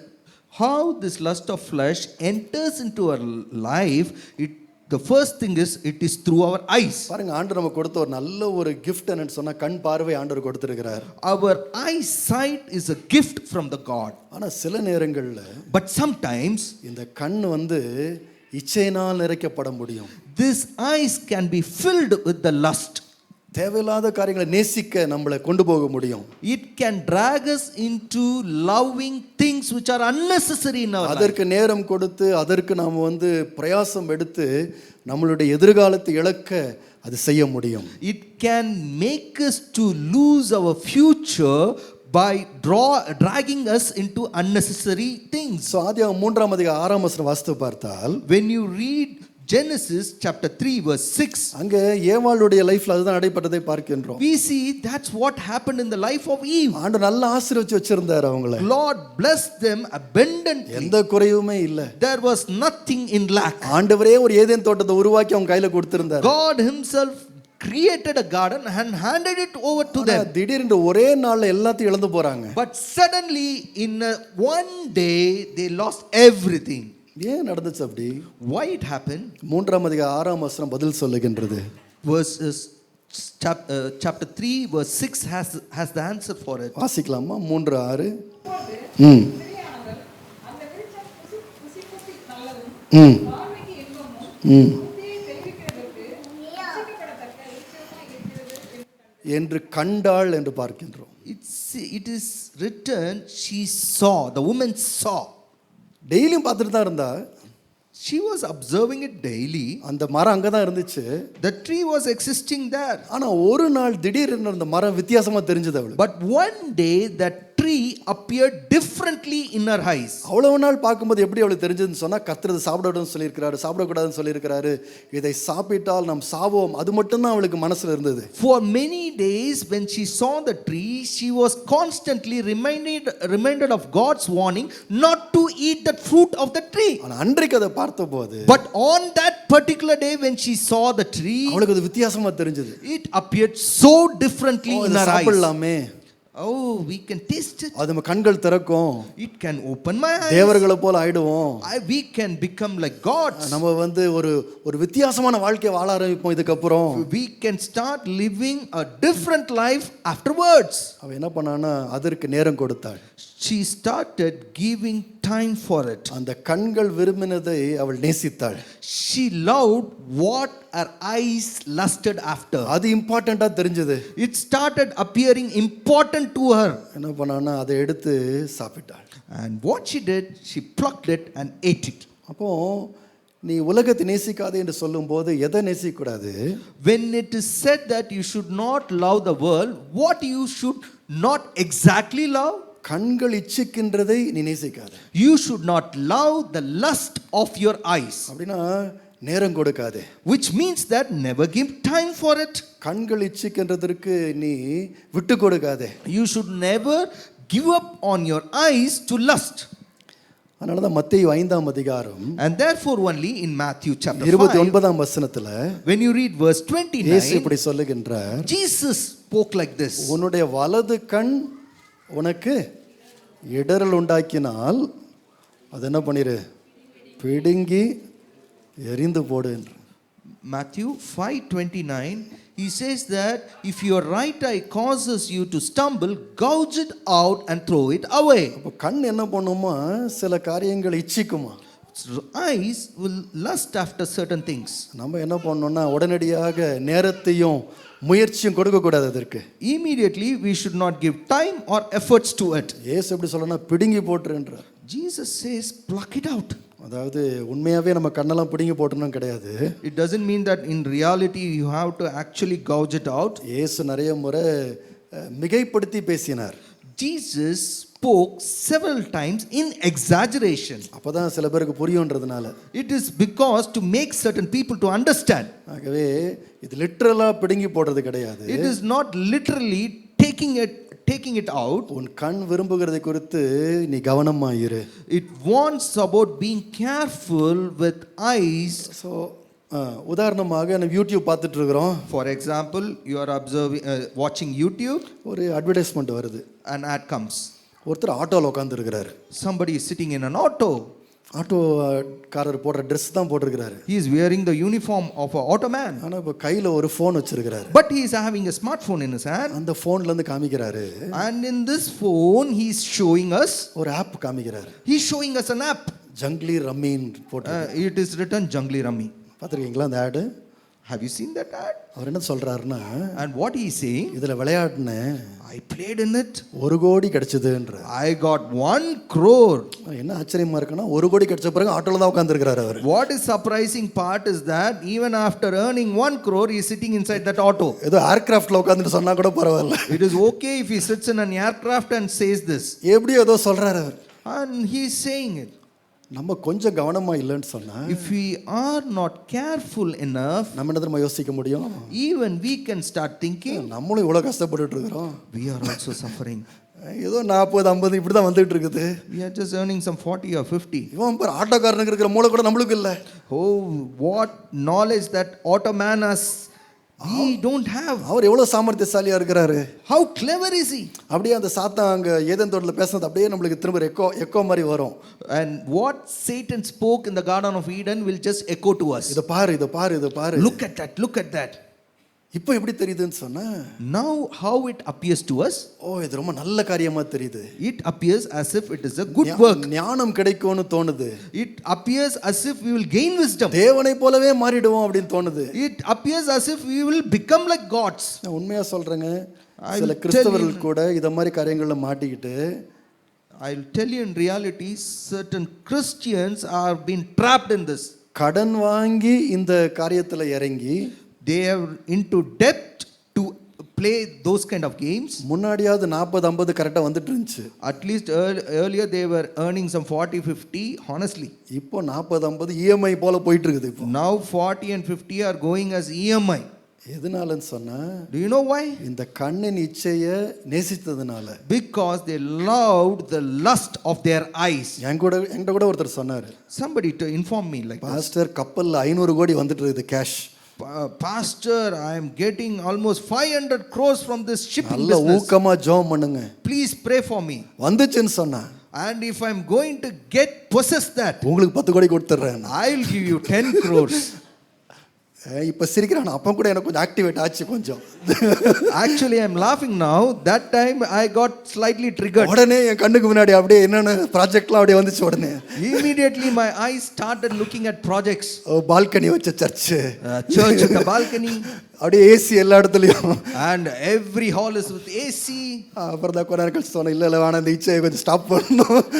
And afterwards I started telling myself I should stop this lust. கண் மூலமா தான் இச்சை வருகின்றது. And through these eyes this lust enters. கண்ணு நல்லதுதாங்க. Eyes are good. அதுக்காக கர்த்தரை ஸ்தோத்திரிக்கணும். We should praise God for that. ஆனா நிறைய பேர் இந்த கண்ணினுடைய இச்சைக்கு நேரம், வாய்ப்பு, முயற்சி கொடுத்தாங்க. And many people have given time, opportunity and efforts for this lust. அதை நேசித்தாங்க. And they started loving it. அவங்களுடைய வாழ்க்கையே தாறுமாறா போயிடுச்சு. Their life went away in a different tangential ரொம்ப mode. சிம்பிளான காரியம் மாதிரி நம்ம நினைக்கலாம் இத. We can take it very lightly. ஆனா நான் தைரியமா சொல்றேன், But boldly I will say நமக்கு this. எல்லாருக்கும் மாம்ச இச்சைகளை அந்த வழியில போறதற்கான வாய்ப்பு இருக்கின்றது. For every one of us here, there is a very good opportunity that we might be attracted towards that lust of life. நீங்களும் நானும் தான் அது எப்போ ஆக்டிவேட் ஆகுதோ அந்த நேரத்தில் நம்ம சொல்லணும், இந்த உலகத்தை நான் நேசிக்க மாட்டேன். And you and me, when it gets activated, immediately we should respond by saying that I will not love this world. அல்லேலூயா. இப்போ இன்னைக்கு கல்லூரிகளில் நம்முடைய சிட்டியில் இருக்கிற கல்லூரிகள் ஸ்கூல்ஸில் கூட ட்ரக்ஸ் வந்து இப்போ வந்துருச்சு. The drug culture is found even in colleges and schools of our city. உங்களுக்கு பொருந்தாதான் எனக்கு தெரியல, ஆனால் நான் சொல்லிடுறேன். I do not know whether it applies to you or not, but I will inform you this. திடீர்னு யாராவது ஒருத்தன் வந்து ஒரு பாக்கெட்டில் அந்த வெள்ளை பவுடரை காண்பிப்பான். Suddenly a person will come and show a white powder in front of your eyes. கொஞ்சம் நாக்கு கீழே வச்சுக்கோ, Just keep it below the tongue. கொஞ்சம் உதடு இந்த பக்கத்தில் கொஞ்சம் வச்சுக்கோ. You can keep it in the side of your mouth. என்ன சொல்லுவான்னு தெரியல, ஏதோ ஒன்று சொல்லுவானுங்க, அது தெரியும். I do not know what they say, but some things they will say. ஆனால் திடீரென்று அன்னைக்கு அந்த காரியம் ரொம்ப இன்னும் விசேஷமான காரியம் போல தெரியும். Suddenly on that particular day, that activity will look very interesting for us. நம்முடைய கண்கள் வந்து நம்மை இச்சைக்குள்ளே நடத்த முடியும். Our eyes can lead us into lust. சில கிறிஸ்தவ பிள்ளைகள் கூட தங்களுடைய வாழ்க்கை இழந்திருக்கிறாங்க இதனால. Even some Christian children have lost their life for this. இந்த உலகத்தின் மாம்சத்தின் இச்சையை, கண்களின் இச்சையை நேசிக்காதே. Do not love the lust of the flesh, the lust of your eyes. நம்முடைய இன்னைக்குள்ள என்டர்டெயின்மெண்ட் இண்டஸ்ட்ரியை நீங்கள் பார்த்தீங்கன்னு சொன்னால், If you observe the entertainment industry today, entertainment வந்து கரெக்டும் கிடையாது, தப்பும் கிடையாது. It's a neutral thing. அது வந்து நடுநிலையானது. entertainment cannot be classified as wrong or right. It is a balanced stuff. ஆனால் தவறாக போக வாய்ப்பு இருக்கின்றது. But there are many opportunities for it to go away in the wrong route. ஏன் வயதுக்குட்பட்டவங்களுக்குலாம் தெரியும். உங்களுக்கு People of my age will know this very well. நான்லாம் சின்ன பையனா இருக்கும்போது பெரிய விஷயம் என்னன்னு சொன்னா வீட்டில் டிவி இருக்கிறது பெரிய விஷயம். When we were kids, TV was the greatest entertainment that we could have. அன்றைக்கு எல்லார் வீட்லையும் டிவி கிடையாது. In those days, every house did not have a television. ஞாபகம் இருக்கு, தெருவில் யாராவது அவங்க வீட்டுக்கு டிவி வாங்கிட்டு வராங்கன்னு சொன்னா தெருவில் இருக்க எல்லாரும் வெளியே வந்து நிற்பாங்க. டிவி வருது அவங்க வீட்டுக்கு. I remember it very well. When someone purchases TV in the street, everybody will come out and observe that. இன்றைக்கு சொல்றாங்க நிறைய பேர் சோஷியல் மீடியால ரொம்ப நேரம் செலவு பண்றாங்கன்றாங்க. Today people complain about spending too much time on social media. அது இப்பதான் புதுசா வந்திருக்கு, கொஞ்ச நாள் ஆகும் அது போர் அடிக்கிறதுக்கு. Because it has come something very newly, it will take some time for us to get bored by it. அன்னைக்கு வந்து டிவி வந்து புதுசா வந்துருச்சு. On those days TV was something new. ஐயோ எல்லாரும் உட்காந்து அதிலேயே உட்காந்துட்டு இருப்பாங்க அப்படியே. And everybody will sit in front of it. Programme ஆரம்பிக்கிறதுக்கு முன்னாடி வந்து எல்லாரும் உட்காந்துருவாங்க ட்ரெஸ் Even போட்டுட்டு. before the program starts, they will just wear nice dresses and come in. அந்த காலம் ஞாபகம் இருக்கா உங்களுக்கு? Are you able to recollect? ஐயோ எங்க ஆவடியிலே ஒருத்தர் இப்படி பண்ணாரு. Someone in my India hometown Avadi, India Pakistan cricket match நடந்துட்டு இருந்துச்சு. there was a India Pakistan cricket கிட்டத்தட்ட match. முடிற போற ஸ்டேஜ் வந்துச்சு. It was almost going to end. ஆனா இந்தியா வந்து தோக்குற மாதிரி ஒரு நிலைமை வந்துருச்சு. The situation was that India was supposed to lose that. அந்த நேரம் பார்த்து கரண்ட் ஆஃப் ஆயிடுச்சு. That time the power went off. இவர் என்ன முடிவு பண்ணிட்டாருன்னு சொன்னா இந்தியா தோக்க போகுதுன்னு முடிவு பண்ணிட்டு This man- ஃபேன்ல போய் மாட்டி தொங்கிட்டார். This man concluded that India is going to lose and he went and hung himself. Current வந்த பிறகு பார்த்தா India ஜெயிச்சிருச்சு. After the power came, India won. அதனால தான் அந்த காலத்துல ஒருத்தர் ஒரு பாட்டு எழுதினார், நான் கிறிஸ்துவுக்கு பைத்தியக்காரர் நீ யாருக்கு. And therefore only someone wrote lyrics like this: I am crazy for Jesus. Oh, you are crazy for what? அதுல ஸ்டான்ஸால வரும், டிவிக்கு பைத்தியம் சினிமாவுக்கு பைத்தியம்னு ஒரு இது வரும். In one of the stanza it will come, I am crazy for cinema, crazy towards television. கண்களாலே சில பேர் வந்து தங்களுடைய வாழ்க்கை இழந்தாங்க. Because some people have lost their very life because of their eyes. நம்ம நினைக்கிறது போல கண் வந்து சாதாரணமான காரியம் இல்ல. It cannot be taken very lightly. திடீரென்று மாம்சத்தின் இச்சை அதை ஆக்டிவேட் பண்ண முடியும். It can suddenly trigger and activate the lust of our flesh. அப்பொழுது சாதாரணமான காரியம் கூட ரொம்ப பெரிய காரியமாய் கண்டிப்பாய் பெற்றுக்கொள்ள வேண்டும் என்பது போல தெரியும். At that point of time, even normal things will somehow appear to us like very prioritized in our eyes. நேசிக்க கூடாத காரியங்களை நாம் நேசித்து நம்முடைய வாழ்க்கையை தொலைத்து விட முடியும். We can lose our life by loving things which we are not supposed to love. அடுத்த அந்த ரீல்ஸில் அடுத்த ரீல் பார்க்கலன்னு சொன்னால் நம்ம வந்து வாழவே தகுதியற்றவர்கள் போல தோணும் அந்த நேரத்தில். Sometimes it appears as if we don't watch the next reel, we are not fit to even lead our lives. அடுத்த அந்த யூடியூப் சஜஸ்ட் பண்ணுற அடுத்த வீடியோவை நம்ம பார்த்து முடிக்கலன்னு சொன்னால் வாழ்க்கையில் தொலைக்க போகிறது போல ஒரு ஃபீலிங் வரும். If we do not complete watching that entire YouTube video, it appears as if we have lost something in our life. நான் போன வாரம் சொன்னது போல Like what I told last week, சப்பாத்தியை உருட்டுவது எப்படி அப்படின்னு ஒருத்தர் ரீல்ஸ் போட்டு பார்த்துட்டு இருக்கிறாரு. somebody is watching a reels on how to roll a chapati. அந்த நேரத்தில் வீட்டில் இருக்கவங்க சப்பாத்தி போட்டு கொடுத்தா எவ்வளோ நல்லா இருக்கும். Actually, it will be good if he is spending his time அவங்க rolling இன்னும் the கொஞ்சம் chapati நேசிப்பாங்க. actually at home. அவங்க இன்னும் கொஞ்சம் சந்தோஷமா இருப்பாங்க. At least the people of the household will be ஆனா happy. கண்ணு வந்து அதுல இருந்து வர மாட்டேங்குது வெளியில. But he is unable to take away his eyes from that reels. மறுபடியும் இதெல்லாம் பாவம் நான் சொல்லல. Again, I am not completely classifying those things as sin. நியூட்ரலான காரியம் தான். It is a neutral பாவம் thing. என்ற கேட்டகரியில வராது. Cannot be categorized completely under sin. ஆனால் கொஞ்சம் நம்ம கவனமா இல்லைன்னு சொன்னா But if we are not careful enough, நேசிக்க கூடாத காரியங்களை நேசித்து விட முடியும். we can start falling into love for things which we are not supposed to. நல்ல உறவுகளை இழந்துட முடியும். We can lose good relations in our நல்ல life. வாய்ப்புகளை இழந்து விட We முடியும். can lose even good opportunities in our life. செபிக்க வேண்டிய நேரத்தை இழந்து விட முடியும். We can lose the time which we are supposed to spend in prayer. கர்த்தரோடு செலவு பண்ண வேண்டிய நேரத்தை நம்ம மிஸ் பண்ணிர முடியும். We can miss the time which needs to be spent at the feet of the Lord. கர்த்தர் நமக்காக வைத்திருக்கிற நல்ல திட்டங்களை நம்ம இழந்து விட முடியும். And we can even lose the good plans which God has kept in store for us. அதனால் 2 தீமோத்தேயு 2:22 சொல்லுகின்றது. And therefore 2 Timothy chapter 2 verse 22 says, 2 Timothy chapter 2 verse 22. அன்றியும் பாலியத்துக்குரிய இச்சைகளுக்கு நீ விலகி ஓடி சுத்த இருதயத்தோட கர்த்தரை தொழுது இச்சைகளை பத்தி வேதம் என்ன சொல்லுதுன்னா அதை விலகி என்ன பண்ணு ஓடு. What does the Bible scripture teaches about lust? It says that flee away, ஓடு. run away. இது கரெக்டாக எப்படி சொல்லணும்னா ஒரு வீட்டுக்குள்ள இருக்கிறோம், வீடு பற்றி எரிகின்றது. Imagine we are sitting inside a house and the house is set on fire. அந்த நேரத்தில் அது இதெல்லாம் யோசிச்சுட்டு இருக்க மாட்டோம். At that point of time we will not be thinking of any other thing. என்ன பண்ணுவோம்னா எவ்வளோ ஃபாஸ்ட்டாக வெளியே ஓட முடியும் தான் பார்ப்போம். What we will do is that we will put all our efforts to run away from அது that. போல இச்சைகளுக்கு என்ன பண்ணணும்னா விலகி ஓடணுமா. In the same way we should flee away from the evil desires. இல்லாவிட்டால் இது நம்மை வழி விலகி போக பண்ணிவிடும். Otherwise it can distract us and make us run in wrong route. ரெண்டாவதாக Secondly, மறுபடியும் 1 யோவான் 2 வரும்போது again when you come back to 1 John chapter 2, அங்கே இன்னொரு காரியம், இந்த மாம்சத்தின் இச்சை எதை ஆக்டிவேட் பண்ணும், எதை வந்து தட்டி விடும் என்று சொல்லப்படுது 16ஆம் there வசனத்தில். is one more thing, one more aspect which is shown here about the lust of the flesh. First கண்களை அது ஆக்டிவேட் பண்ணும். At first it will activate our eyes. ரெண்டாவதாக Secondly, ஜீவனத்தின் பெருமை என்று பார்க்கிறோம். it will activate the pride of our life. அந்த வார்த்தையை கொஞ்சம் யோசித்து பாருங்க, ஜீவனத்தின் பெருமை. Just think about this phrase, pride of life. So அதில் ஃபர்ஸ்ட் வேர்டு ஜீவன் மட்டும் எடுத்துக்கோங்க.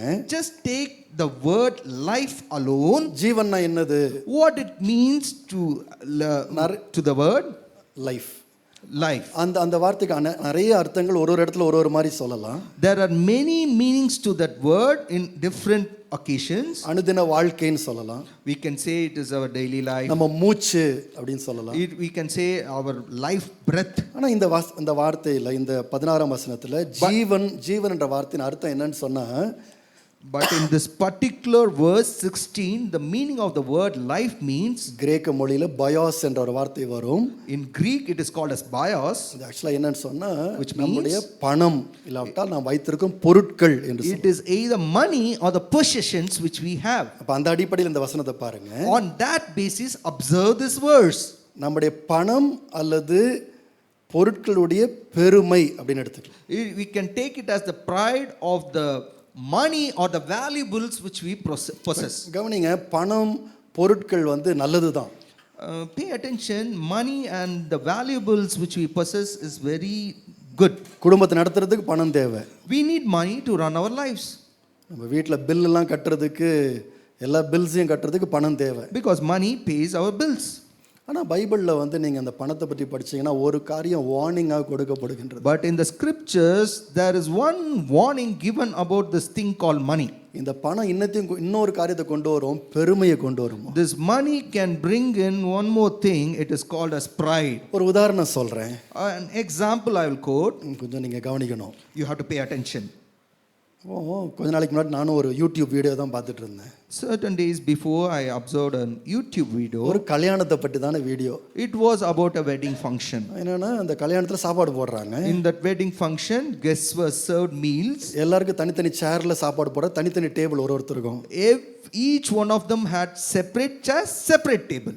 ஆனால் அதில் கொஞ்சம் வித்தியாசமாக இருந்துச்சு. But one thing was very different. ஒரு சேரும் ஒரு டேபிளும் ராஜாவுடைய சிங்காசனம் போல design பண்ணப்பட்டிருந்தது. Each table, each chair was designed like a king's throne. அந்த பிளேட்லாம் ரொம்ப கோல்டுலேயே இருந்துச்சு. And the plates were made out of gold. அதில் அவர் பெருமையாக சொல்கிறாரு, And proudly he was bragging. 150 வகை சாப்பாடு அதில் இருக்கான் ஒருத்தருக்கும். He is saying that on each table there is 150 different varieties of food.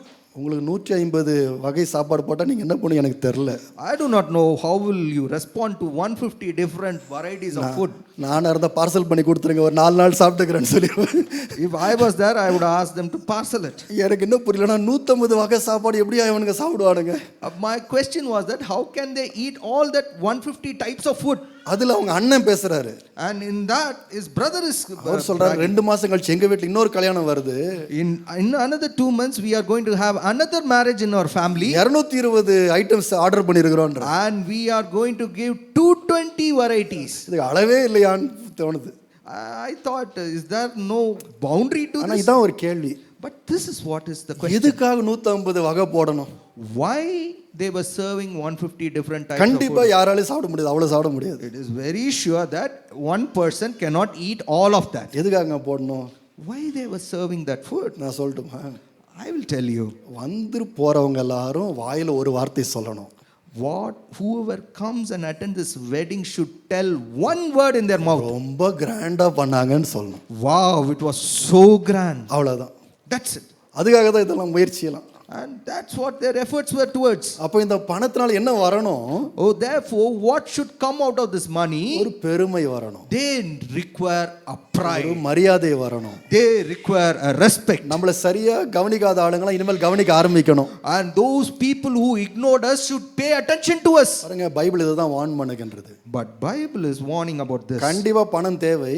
Yes, it is money is essential for ஆண்டவரே us. நமக்கு ஐஸ்வரியத்தை தருகின்றார். Because God himself blesses us with தேவன் நம்ம தேவையெல்லாம் சந்திப்பார். and God will meet every need of ours. ஆனா இந்த பெருமைக்காக நாம பணம் அப்படின்னு போகும்போது மாட்டிக்கொள்ளுகின்றோம். But if you chase after pride, then we will be caught.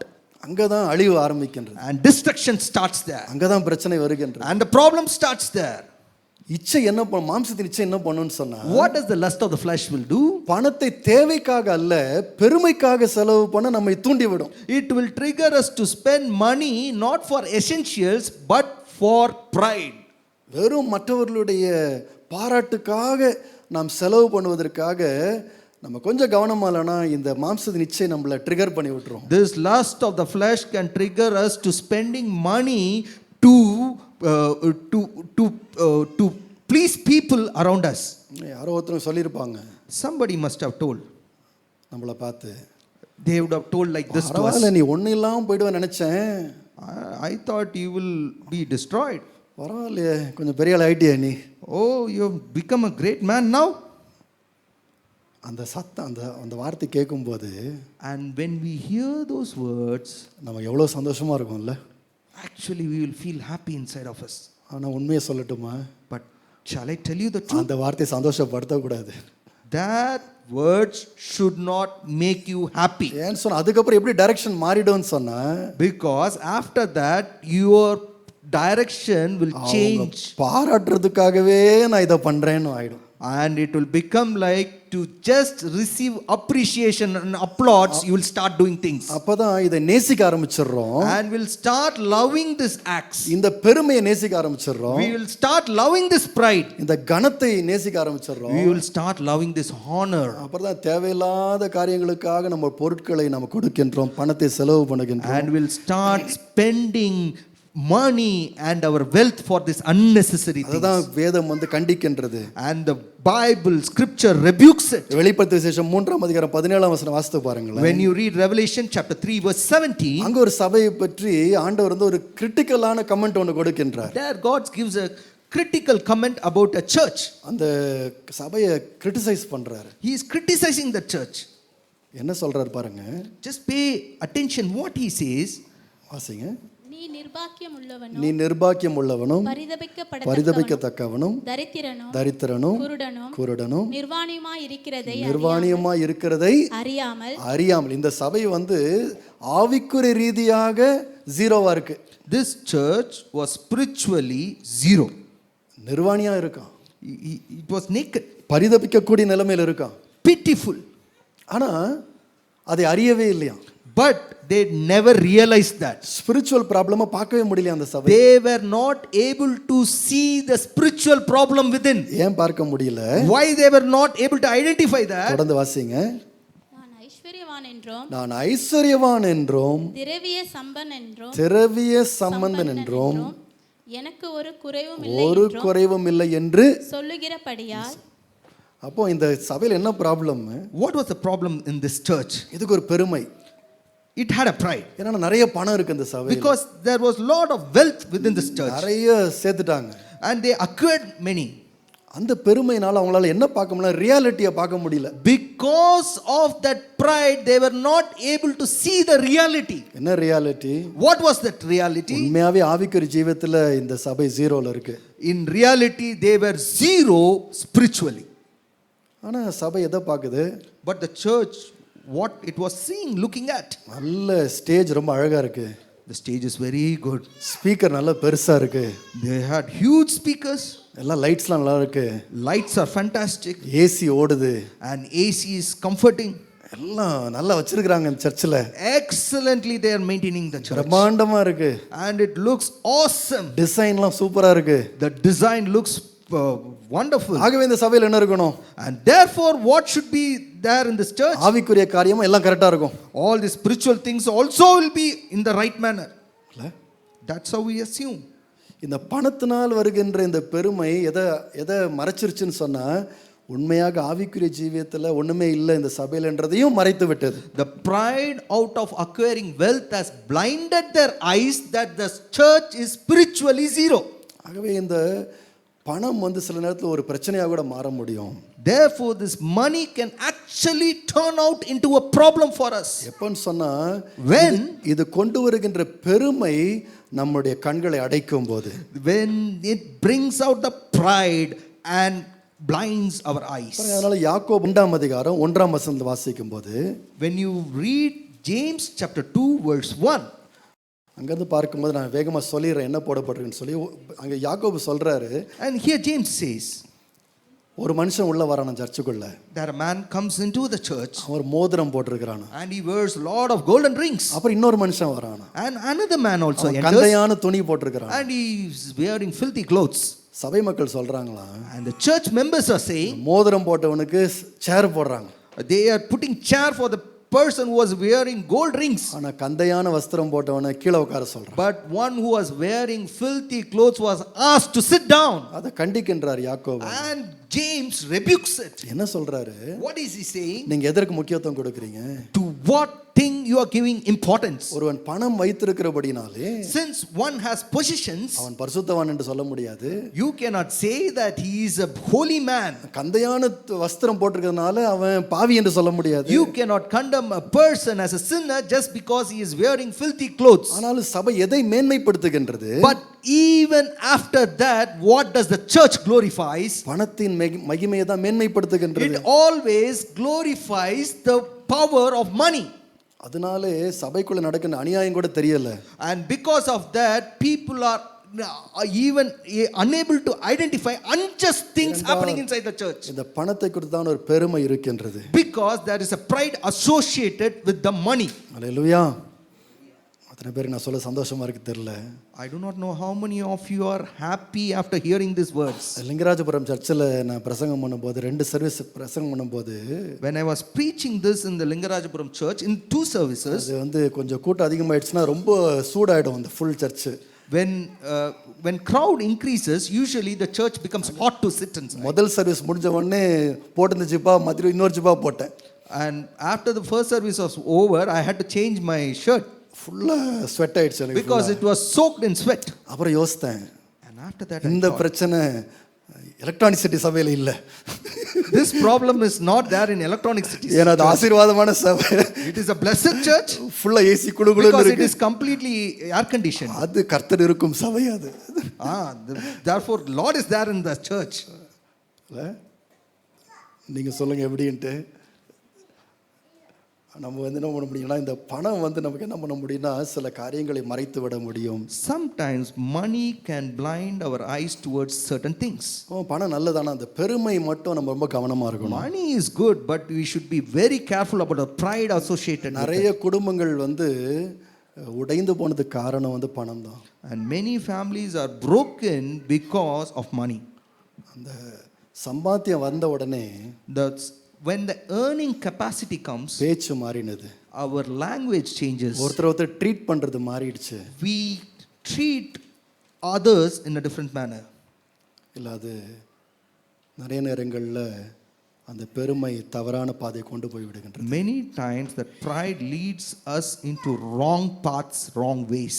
பாருங்க, சில நேரத்தில் கிறிஸ்தவ குடும்பங்களில் கூட Sometimes even in Christian families, மனைவிகளை பார்த்து கேட்குறாங்க, நீ என்ன அப்படி கொண்டு வந்துட்டேன்னு கேட்குறாங்க. husbands are asking their wives, what great thing you bought into this house? என்ன நீ கொண்டு வந்துட்ட? What did you contribute? அப்படின்னா என்ன அர்த்தம்? Which means நான் பெரிய ஆளு, I am a great person எனக்கு நீ இவ்வளவு கொடுக்கணும், and you are bound to pay this much to me. இதனால குடும்பங்களில் பிரச்சனைகளை பார்க்கிறோம். And because of this we are observing problems within the family.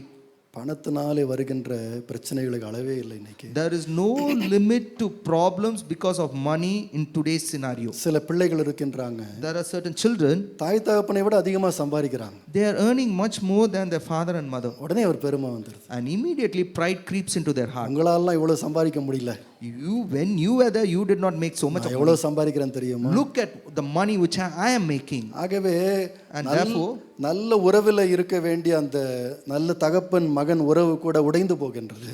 in that good relationship, the son and the father relationship gets broken. சொன்னா பணத்தினால் வந்த பெருமை. It is associated with the pride of money. பாருங்க, எவ்வளவு நம்ம சம்பாதித்தாலும், How much ever we can earn, அதனால எவ்வளவு நமக்கு மகிமை வந்தாலும், how much ever glory we can gain out of it, அந்த மகிமை ரொம்ப பெருசா எடுக்கவே கூடாது. we should never consider that glory associated with அது money. ஒரு பெரிய விஷயமா எடுக்க கூடாது. We should not consider as a matter. நமக்கு இருக்கின்ற பொருட்களை பார்த்து மற்றவர்கள் பெரிதாய் நம்மை மதிக்கலாம். Maybe because of our possessions others can respect us, நாம் அது ரொம்ப பெருசா மதிக்க கூடாது. but we should not consider it so great or prioritize it. ஹல்லேலூயா. சில பேர் வந்து Some people, எங்க சர்ச்சில் நடந்ததே சொல்றேனே. I'll describe what exactly happened in our church. ஒருத்தருக்கு வந்து 2 பிள்ளைகள். One person had 2 children. முதல் வந்து பையன், The first child was a boy, ரெண்டாவது வந்து பிறந்தது பெண் குழந்தை. the second was a girl. இந்த பெண் குழந்தை பிறந்த போது அவங்களுக்கு சொன்னாங்க, சீக்கிரமாவே குழந்தை பிறந்துச்சு, நீங்க வாங்க வந்து பாருங்கன்னு When சொன்னாங்க. the girl child was born, they told that the child has born earlier itself, so please come and see the child. 2 வாரம் கழிச்சு வந்து அந்த பெண் குழந்தையை பார்க்க வந்தார். He came and saw that female child after 2 weeks. பல வருஷங்கள் கழிச்சு ஆண்டவர் ஒரு தொட்ட பிறகு என்கிட்ட இப்படி சொன்னார். After several years, God touched and changed his life, and he said this to me. Pastor, அப்ப நான் வேற மாதிரி யோசிச்சுட்டு இருந்தேன். Pastor, I was thinking differently at that point of time. பையனா இருந்தா நம்ம சம்பாதிச்சு கொடுப்பான். If it was a boy, he would earn money and give it back to me. ஒன்னா இருந்தா நம்ம தான் செலவு பண்ணணும். If it is a girl, I have to spend from my pocket. அவருக்கு ஹெல்த்ல ஒரு இஷ்யூ வந்தது. There was one small health issue he faced. அப்ப என்கிட்ட சொன்னாரு, And he told, இப்போ நான் இப்படி படுத்திருக்கிறேன் pastor, Pastor, I am now lying down sick. 2 வாரமா படுத்திருக்கிறேன். And I am lying down for 2 weeks. என் பையன் ஒரு முறை கூட ஃபோன் பண்ணி எப்படி இருக்கிறீங்கப்பான்னு கேட்கவே இல்லை. My boy even did not call me at least once and inquired about my health. என் பொண்ணு வேற ஊர்ல இருக்கிறா. My girl is in a different country. ஆனா எப்பவுமே கால் பண்ணிட்டே இருக்கிறா. But always she calls me. Coffee குடிச்சிங்களா? Did you have your coffee? மாத்திரை போட்டீங்களா? Did you take the tablets? இப்போ எப்படி இருக்கு? How you are feeling doctor now? என்ன சொன்னாங்க? What did the doctor say? அவர் சொன்னார், And he told, நான் ஒரு காலத்தில் பணம்னு யோசித்துக்கிட்டே இருந்தேன். at one point of time, I was always thinking about wealth. அதுதான் பெரிய பெருமையாக யோசித்துக்கிட்டு இருந்தேன். I was considering that as my pride. என் மகளோடு சரியான உறவு கூட நான் ஏற்படுத்தி கொள்ளாம விட்டுட்டேன். I did not even have a good relationship with my daughter. கர்த்தர் எனக்கு பாடம் சொல்லி கொடுத்தாருன்னு. Now God has taught me a lesson. எனக்கு அருமையானவர்களே, தேவன் நம்முடைய எல்லா தேவைகளையும் சந்திப்பார். Beloved, God can meet all our needs. தேவன் நம்மை ஆசீர்வதிப்பார். And God will abundantly bless us. ஆனால் இந்த பணத்தில் இருக்கின்ற இந்த ஒரு பெருமை காரியத்தை இச்சித்து அதை நேசித்து அதற்காக நாம் காரியங்களை செய்யக்கூடாது, அதை முக்கியப்படுத்தி விடக்கூடாது. But we should not prioritize our love for the lust of money. நம்முடைய உறவுகளில், நம்மளுடைய பழக்க வழக்கங்களில் பெரிய பிரச்சனைகளை நாம் சந்திக்க முடியும். அதனாலே Because of that, we can face great problems in our habits and relationships. போதுமே நினைக்கிறேன். மூன்றாவதா கடைசியாக சொல்லி முடிச்சிடுறேன். This is the third and the final point. 17ஆம் வசனத்தை, அதாவது 1 யோவான் 2:17 வாசிக்கும் போது, When you read 1 John chapter 2 verse 17, முடிவுரையாக இப்படி சொல்லுகின்றார், this is the conclusion. உலகமும் அது நிச்சயம் ஒளிந்து போகும், The world and its desire pass away, ஆனால் தேவனுடைய சித்தத்தின்படி செய்கிறவனோ என்றென்றைக்கும் நிலைத்திருப்பான். but whoever does the will of God lives forever. ரெண்டு காரியங்களை நேசிக்காதீங்கன்னு சொன்னாரு. He instructed not to love two things. கண்ணி நிச்சயம் நேசிக்காதீங்க. Do not love the lust of the eyes. அதுக்கு நேரம் கொடுக்காதீங்க, முயற்சி கொடுக்காதீங்க. Do not give in your efforts and time. ரெண்டாவது, இந்த பணம் பொருளினாலே வருகின்ற பெருமைக்கு முக்கியத்துவம் கொடுக்காதீங்க. Secondly, do not give importance to the pride associated with money and possessions. ஆனால் இதுக்கு முக்கியத்துவம் கொடுங்க. But give importance to this one thing. தேவனுடைய சித்தத்திற்கு முக்கியத்துவம் கொடுங்க. Give importance to the will of God. இந்த உலக வாழ்க்கை எல்லாம் முடிந்து நிற்கும் போது, When we complete our life's race, ஒரே ஒரு காரியம் தான் முக்கியமா இருக்கும். there will be only one thing which will put on priority. ஆண்டவருடைய சித்தத்தை நாம் செய்திருக்கிறோமா? Have we fulfilled the will of God in our life? அது மட்டும்தான் முக்கியமான கேள்வியா இருக்கு. That will be the most important question that we will face. ஆண்டவர் நம்மை பார்த்து எவ்வளவு நீ வைத்திருக்கிற, எவ்வளவு நீ சேர்த்த, அதை கேட்க போறது கிடையாது. God is not going to inquire about the possessions or our wealth. அவருடைய சித்தத்தை நாம் செய்திருக்கிறோமா என்பது மட்டும்தான் கேள்வியா இருக்கும். There will be only one question: have we fulfilled the will of God? ஆகவே நம்முடைய வாழ்க்கையை எதற்காக தியாகம் செய்யணும், எதற்காக நேரத்தை கொடுக்கணும், எதற்காக நாம் முயற்சி செய்யணும்னு சொன்னா கர்த்தருடைய சித்தத்தை செய்வதற்கு. Therefore we should sacrifice, put in our efforts and spend time to do the will of God. ஆண்டவருடைய சித்தம் என்ன என்று அறிந்து கொள்வதற்கு, To know what is the will of God. நம்முடைய சித்தம் மாத்திரம் என் வாழ்க்கை நிறைவேறினால் போதும் ஆண்டவரே என்று சொன்னால் போதும். It is enough that we say that, Lord, it is enough for me to fulfill your will in my life. தேவன் தம்முடைய சித்தத்தை நம்முடைய வாழ்க்கை நிறைவேற்றுவாராக. Let God fulfill his will in our life. அதற்கே நாம் நம்முடைய வாழ்க்கையை ஒப்பு கொடுப்போம். And we will commit our lives for that one cause, one purpose. கர்த்தர் கிருபை தருவாராக. Let God give us all the grace. எல்லாரும் எழும்பி நிற்கலாமா? நாம் Let's all ஜெபிக்கலாம். stand together in prayer. இந்த காலை வேளையிலே ஆண்டவருடைய வார்த்தை நமக்கு போதித்தது. நாம் எதை நேசிக்கின்றோம் என்பதை குறித்து கவனமாயிருக்க கர்த்தர் உதவி செய்வாராக. இந்த காலை வேளையில இன்றைக்கு நம்ம ஒப்பு கொடுத்து நம்ம சொல்லுவோம், ஆண்டவரே, இந்த கண்களின் இச்சை நான் நேசிக்க மாட்டேன். இந்த பொருட்களால், பணத்தினால் வரும் பெருமையை நான் நேசிக்க மாட்டேன். இயேசுவே, உம்முடைய சித்தத்தை செய்வதை மட்டுமே நான் நேசிப்பேன் ஆண்டவரே. நான் ஆரம்பத்தில் சொன்னது போல கர்த்தர் நம் ஒவ்வொருவரை குறித்தும் நல்ல திட்டங்களை வைத்திருக்கிறார். நம் ஒவ்வொருவரை குறித்தும் ஆண்டவர் மேலான யோசனைகளை வைத்திருக்கிறார். நம் ஒவ்வொருவரை குறித்தும் ஆண்டவர் வைத்திருக்கிற எண்ணங்கள் பெரிய எண்ணங்கள். நம் மூலமாய் ஆண்டவர் அவருடைய நாமத்தை மகிமைப்படுத்தவும் விரும்புகின்றார். ஆனால் எச்சரிக்கையாக இருக்க வேண்டிய இச்சையை குறித்து நாம் எச்சரிக்கையாக இருப்போம். Let us be really careful about the lust of the eyes and lust of money. May the Lord give us grace. இன்றைக்கு நம்மை பார்த்து நாம் ஒரு கேள்வியை கேட்போம். ஆண்டவரே, இச்சையை தூண்டும் காரியங்கள் என் கண்கள் மூலமாய் வரும்போது நான் விலகி ஓடுவேனா? அந்த இடத்தை விட்டு நான் ஓடுவேனா? அந்த இடத்தை விட்டு விலகி ஓடுவேனா?